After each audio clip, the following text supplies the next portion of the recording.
Dear students, we are going to study about use of apostrophe and case in opposition in the series of additional structure. तो सबसे पहले use of apostrophe. Apostrophe का मतलब क्या है? संबंध सूचक चिन्ह। और जो कॉमा है वो वर्ड में नीचे लगता है, लेकिन जो एपॉस्ट्रॉफी है उसको हम शब्द के बाद ठीक ऊपर की ओर प्लॉट करते हैं। तो इसका मतलब क्या है कि सजीव से संबंध प्रकट करने के लिए एपॉस्ट्रॉफी का प्रयोग किया जाता है। रेगुलेशन देखते हैं, रूल्स देखते हैं। पहला नंबर है, यदि सिंगुलर नंबर में, यानी कि अगर जो सिंगुलर नंबर नाउन है तो फिर एपॉस्ट्रॉफी चिन्ह के बाद हम एस लगाकर संबंध प्रकट करते हैं। जैसे मीरा का पति, यानी मीरा जो है it is a singular number noun, तो मीरा के बाद हमने क्या किया? एपॉस्ट्रॉफी चिन्ह लगाया और उसके बाद यस, यानी कि एपॉस्ट्रॉफी यस जो है एपॉस्ट्रॉफी चिन्ह के बाद आएगा। तो मीराज हस्बैंड। जैसे अकबर का मकबरा, अकबर भी एक वचन करता है तो एस का जो प्रयोग है एपॉस्ट्रॉफी के बाद किया है, यानी अकबर्स टॉम।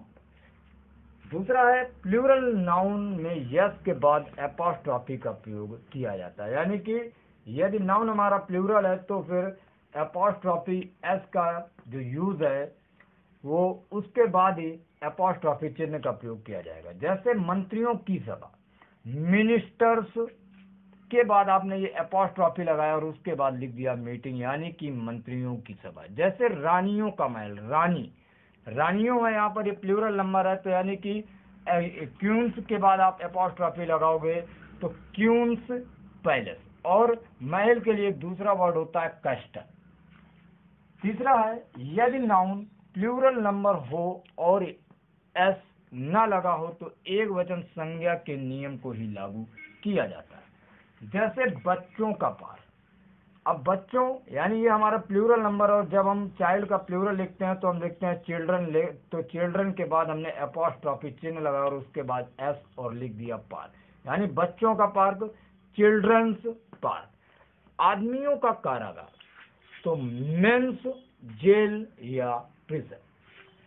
अगला जैसे समय बताने वाले शब्दों के साथ देखते हैं हम किस तरीके से हम एपॉस्ट्रॉफी का यूज करते हैं। जैसे एक दिन की यात्रा। अब यहाँ पर ये सिंगुलर नंबर है एक दिन, तो फिर हम सिंगुलर नंबर का रूल अप्लाई करेंगे। जैसे अ डेज जर्नी। मैंने बताया था कि एक वचन अगर जो नाउन है तो वहां पर एपॉस्ट्रॉफी चिन्ह के बाद ही एस लगाएंगे। अब जैसे 2 दिन की छुट्टी, ये प्लूरल नंबर हो गया, तो प्लूरल नंबर में मैंने बताया था कि एस के बाद आप एपॉस्ट्रॉफी का यूज करेंगे, तो 2 दिन की छुट्टी 2 डेज लीव।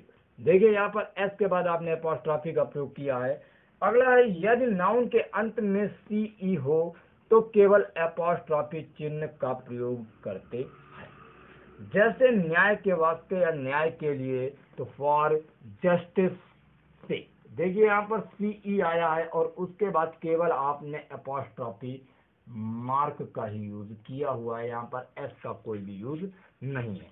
अभी हम जान लेंगे कि निर्जीव वस्तुओं से पहले आप लगाकर संबंध प्रकट करते हैं। जैसे कुर्सी की टांग, कुर्सी की टांग का मतलब पावा, a leg of the chair, तो यहाँ पर देखिए हमने ऑफ का प्रयोग किया हुआ है। जैसे अगला है साइकिल का पहिया, तो साइकिल भी आपकी निर्जीव है, तो मैंने क्या लिखा?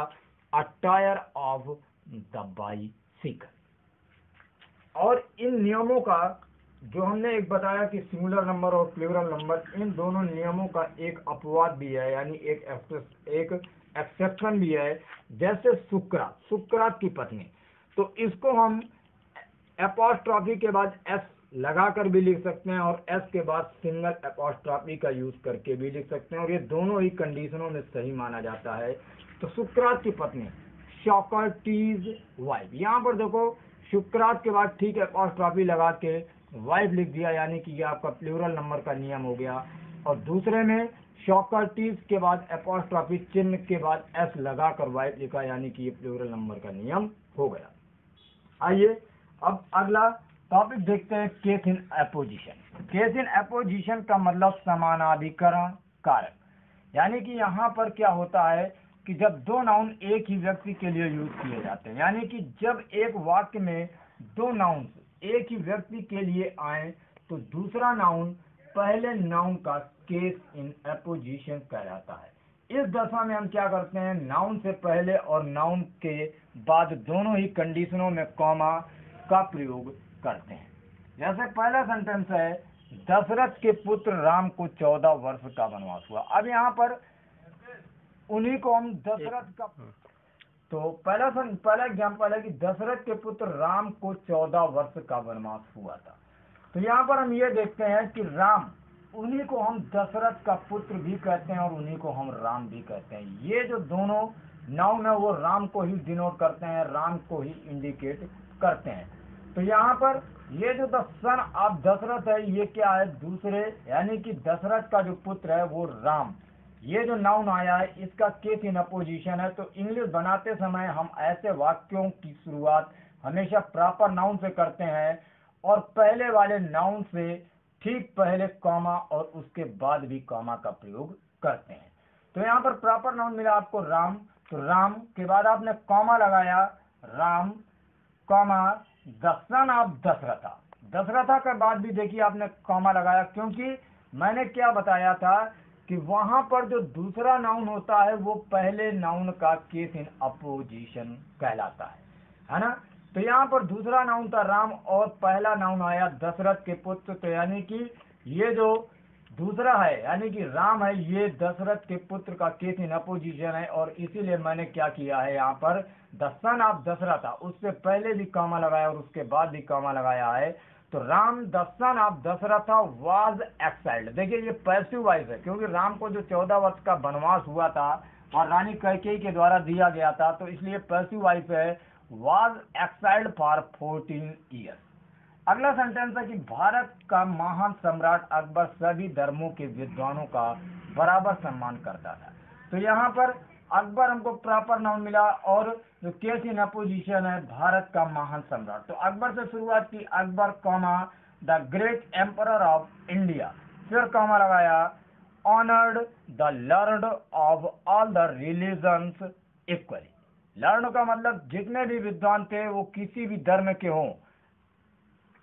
अगला सेंटेंस है, आजाद हिंद फौज के प्रमुख नेताजी सुभाष चंद्र बोस एक अतुलनीय सेनानी थे। यहाँ पर प्रॉपर नाउन मिला आपको नेताजी सुभाष चंद्र बोस। तो हम इसका फॉर्मेशन यहीं से स्टार्ट करते हैं कि नेताजी सुभाष चंद्र बोस, और इसका जो केस इन अपोजिशन है वो आजाद हिंद फौज के प्रमुख।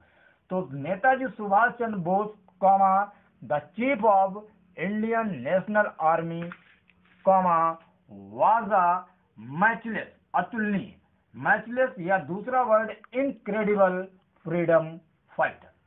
अगला सेंटेंस है कि पृथ्वीराज चौहान को दिल्ली के अंतिम शासक मोहम्मद गौरी ने 1192 ईस्वी में तराइन के मैदान में हराया था।